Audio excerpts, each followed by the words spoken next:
It is good to have you join me on yet another episode of the program Service to Humanity, a sponsored program of the Federal Ministry of Humanitarian Affairs, Disaster Management and Social Development to keep you updated with the activities of the ministry. I am your host, Habiba Zakzak. Good evening and welcome to the program. Disaster management and risk reduction are part of the mandate of the humanitarian ministry, and one major natural disaster that Nigeria grapples with annually is flooding. Because of the resultant loss of lives, homes and livelihoods, President Muhammadu Buhari directed the Ministry of Humanitarian Affairs to work with other relevant ministries and agencies to develop a national plan for flood response and management. Last week, the draft plan was presented for review. Report of this technical session forms part of our program tonight. And from one of its agencies, the Northeast Development Commission, comes a report of the graduation of its first set of ICT trainees in the region. This report, alongside others, make up our program. Do stay with us. Across the 6 geopolitical zones. They should use this money for what it is meant for, judiciously, to take care of their family. In 36 states and the FCT. Over 6.4 million of Nigerians poorest of the poor in about 1.3 million households receive conditional cash transfers of 5,000 naira monthly under the Household Upliftment Program of the federal government. Their joy knows no bound. And the government very well because they did well for us. It helped me to do any other thing, my family. Reducing absolute poverty, promoting shared prosperity through the Conditional Cash Transfer Initiative. The Federal Ministry of Humanitarian Affairs, Disaster Management and Social Development in service to humanity. Management Diary is first. In our lineup and in the news, Humanitarian Minister bags Blueprint Public Officer of the Year 2020. This and other stories coming your way shortly.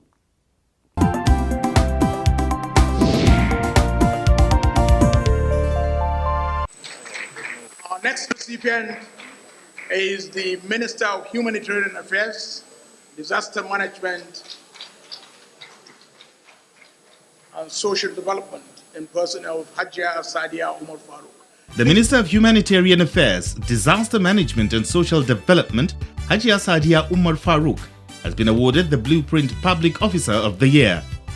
The award was presented during the Blueprint 10th Anniversary and Impact Series Awards, which held in Abuja recently. Our award is a special recognition as Blueprint Public Officer of the Year and with a special recognition on humanitarian and emergency intervention. She was nominated for her contributions to humanitarian and emergency interventions in Nigeria, as well as her leadership ability during the year 2020. In her acceptance speech, the minister said the award will spur her to do more to contribute her quota to building a better society through various humanitarian programs. Other recipients at the Blueprint newspaper's 10th anniversary include former President Goodluck Ebele Jonathan and Borno State Governor Professor Babagana Umara Zulum.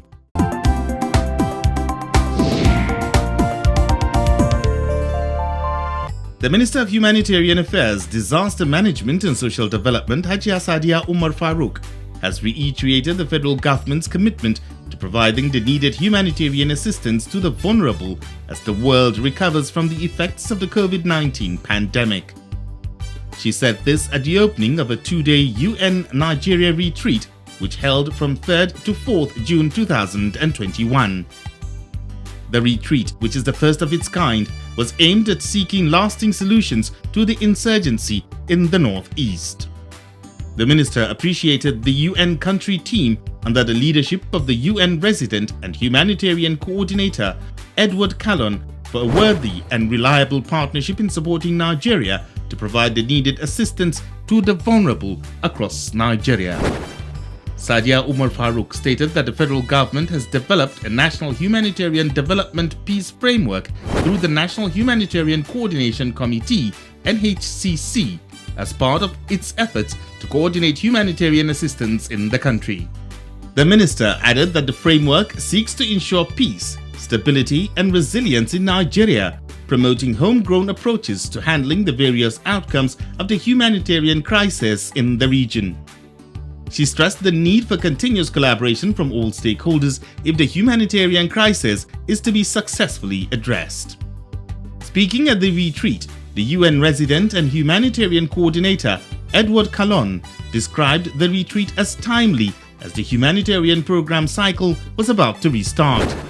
Kallon added that the Northeast, especially Borno, Adamawa and Yobe, remain one of the largest crisis areas in the world with thousands killed and displaced. Kallon congratulated the government of Borno State for the options provided to displaced persons on their return. He encouraged other states' government to jointly find solutions without risking people's lives.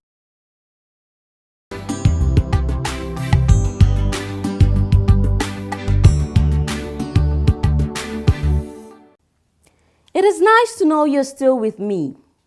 Following the directive by the President to the Federal Ministry of Humanitarian Affairs to work with other relevant ministries and agencies to develop a national plan for flood response and management, an interministerial technical working group was set up in 2020. Its task was to draft a national multi-sectoral flood emergency preparedness and response plan. The draft plan was presented for review recently. Details of how the meeting went is next on the program.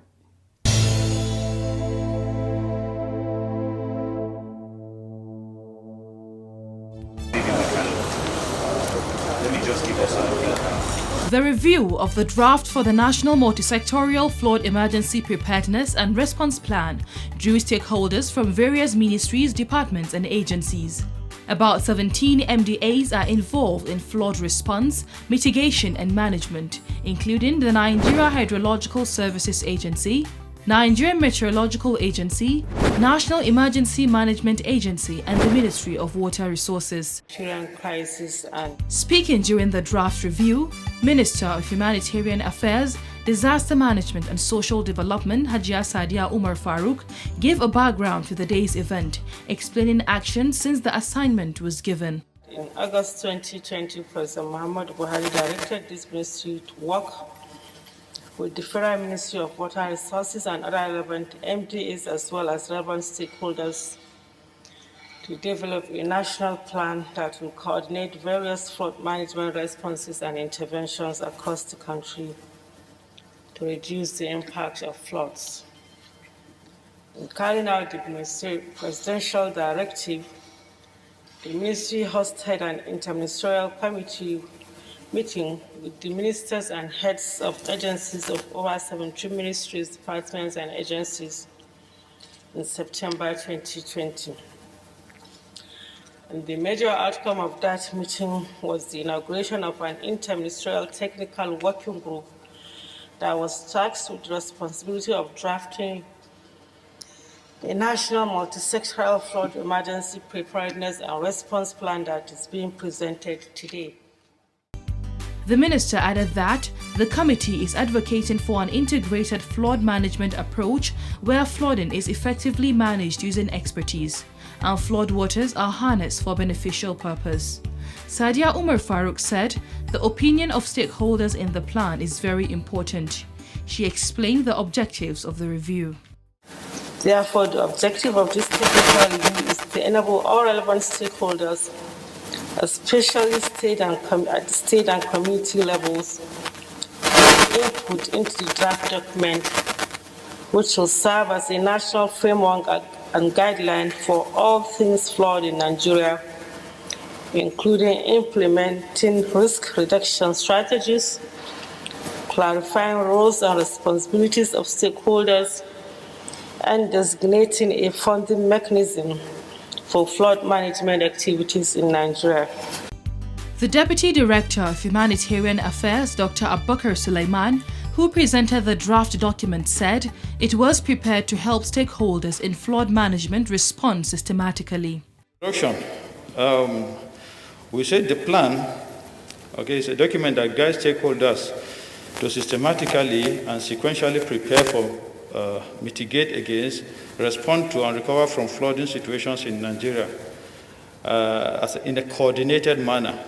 thereby enhancing Nigeria's ability to manage all flood disasters in a comprehensive disaster management circle. The purpose of the plan is to provide relevant information and outline responses arrangement in place for coordinating the implementation of the plan. And then the stakeholders are multi-sectoral, as the Honorable Minister has said. It gives the scope of the plan, empower legislation, training exercises, review and validation of the plan, a background of Nigeria's situation. It gives a little history of our rivers and hydrology, then climate changes, then gives a limitation and then impact the flooding development. There were technical sessions where participants resolved into 4 groups to review various aspects of the document. So we dealt with Chapter 3 and Chapter 4. The inputs we have made there is adding Federal Ministry of Environment and relevant. The Deputy Director of Humanitarian Affairs, Dr. Abubakar Suleiman, in giving the summary of the reviews by different groups, assured them that the observations made have been noted and corrections will be effected. We thank you for your input, and we shall effect these changes and observations that you have made. At this juncture, I will thank all the groups, especially those that are online. Whatever amendment that you think should be made should be sent forth, and then we shall consider them. And we have a deadline anyway to how long we can keep this document and keep changing them. As you know, this document is a document that will keep evolving as we implement to reflect the dynamics of implementation. So we will still entertain, since we have people online that are going to contribute, we will still entertain submissions up to when? 2 weeks from now, we will close opportunities for inputs to be made. In his closing remark, the Permanent Secretary Bashir Nura Al-Kali, who was represented by the Director of Humanitarian Affairs Ali Grema, congratulated participants for the success of the review. I wish to thank you all stakeholders for dedicating their time to participate in this review. Thank you once again. For those of you who participated online, thank you for joining, enabling us to abide by the COVID-19 restriction. For those who have traveled to attend this event, I wish you all a safe journey to your respective destination. Thank you once again.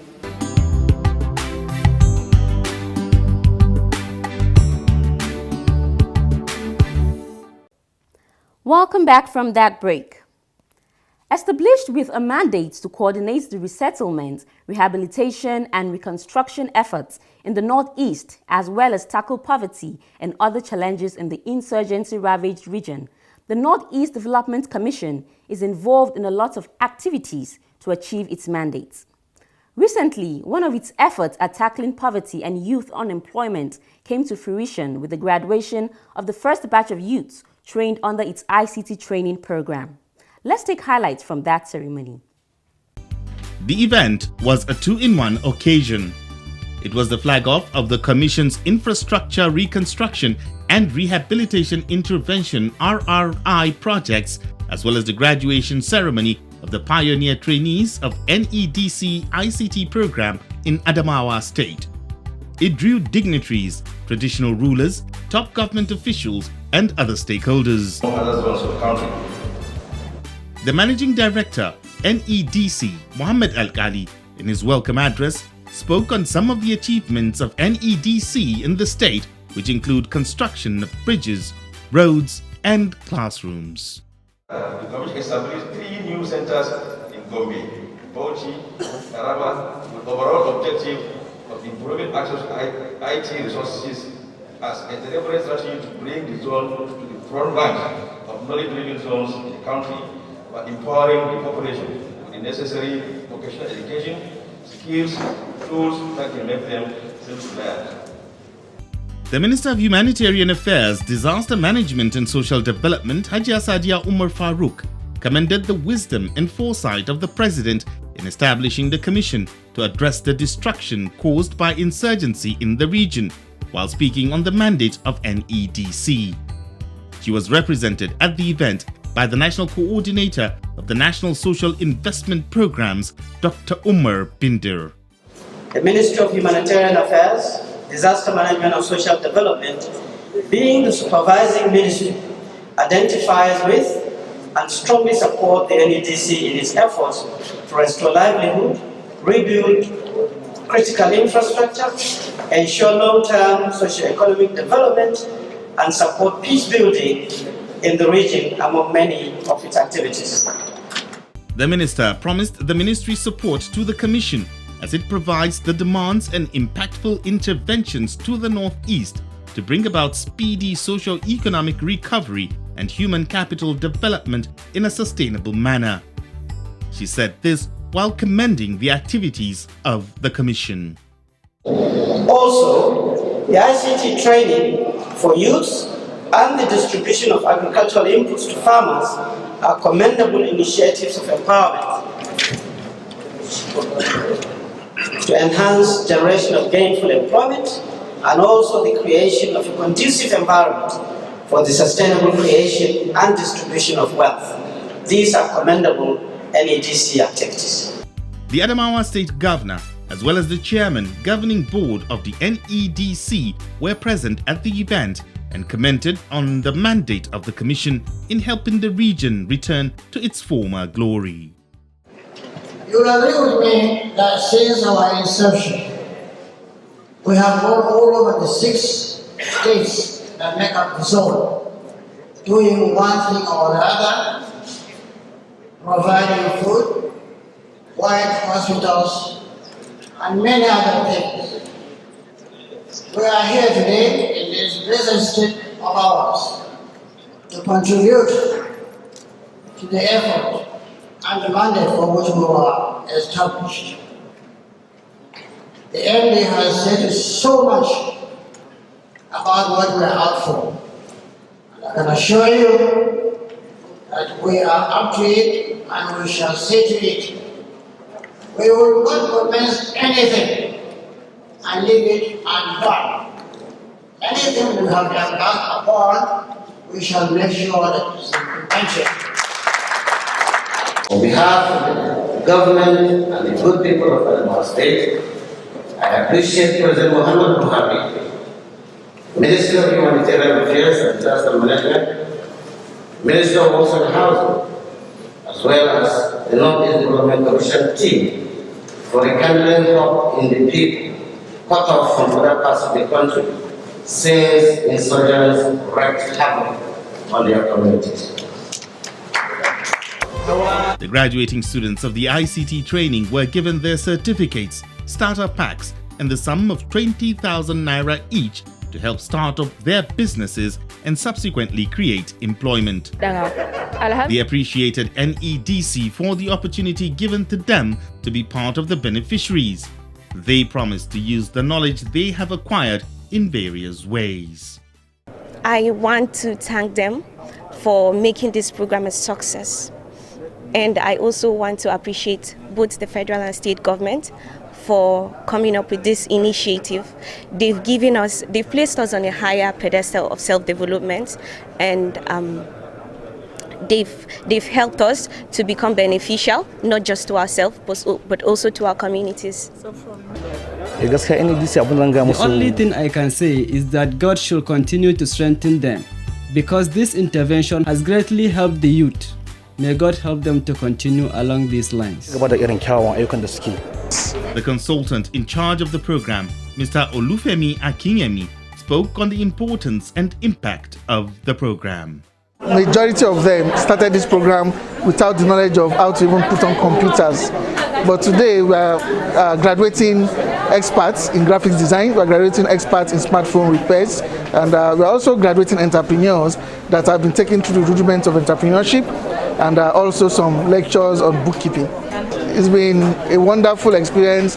Honestly, we've impacted so much we've given a lot to the students, and we as lecturers also have benefited a lot from the students. The official commissioning of the ICT Training Center in Adamawa State was done immediately after the event.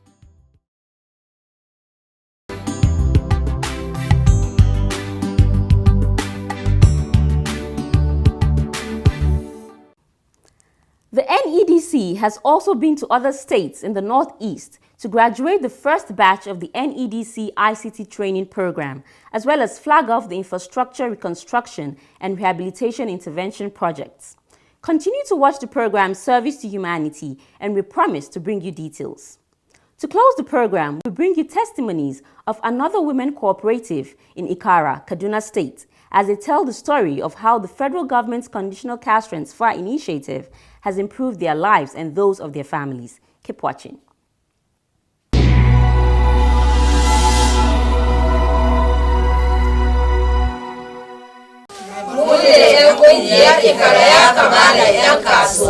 Yakamalam Ikara Enkaswa is a cooperative society comprising of 16 women, all beneficiaries of the federal government's conditional cash transfer initiative. Putting their resources together, they raised the initial capital to travel to Kano to buy wrappers for sale. They trade in household products like palm oil, wrappers, and whatever is in demand. Huraira Hussaini, a member of the cooperative, explained live before and after the intervention. Before now, there were some things we were unable to do before. Our children used to be in boarding schools, but because we didn't have money or their parents couldn't afford it, they are often sent home. Our children were sent home because they couldn't pay boarding fees. But now, we can pay for our children so that they can get an education. They can go to boarding schools, they can be their students. Whatever is necessary, we can afford it, alhamdulillah. Some of the women speak more on how the cooperative operates. It is through the money that we receive. That is how we are able to put together the capital for our trade. We are then able to buy wrappers and sell. We also use part of our savings to add palm oil to the trade.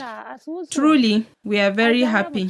May God bless them and continue to increase us. Before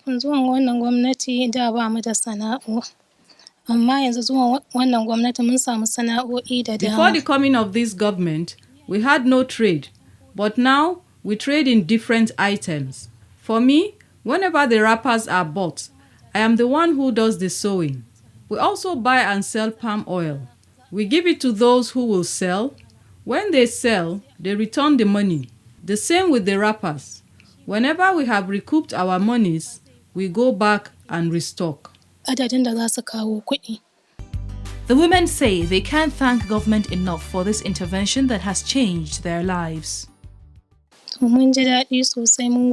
are happy. We thank the government for this intervention. It has greatly improved our livelihoods. We are praying for this government.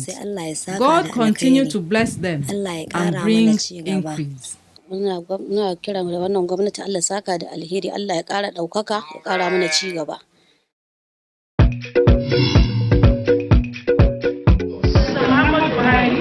For you, the youth, and take care of your family. This morning now, you build a very new success into my life. This money that I've collected today, I did not expect it.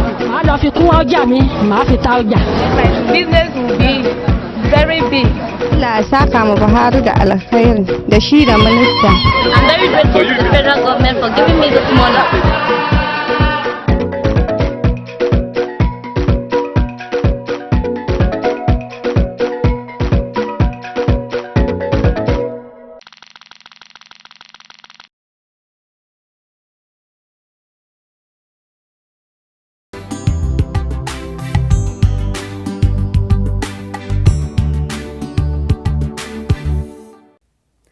The National Social Investment Program is making its impact felt amongst the poorest of the poor. From not having a business to do to actually supporting the home economically, lives are being changed. Let's do this again same time next week as I bring you details of the latest happenings at the Federal Ministry of Humanitarian Affairs, Disaster Management and Social Development. Until then, stay safe and good night.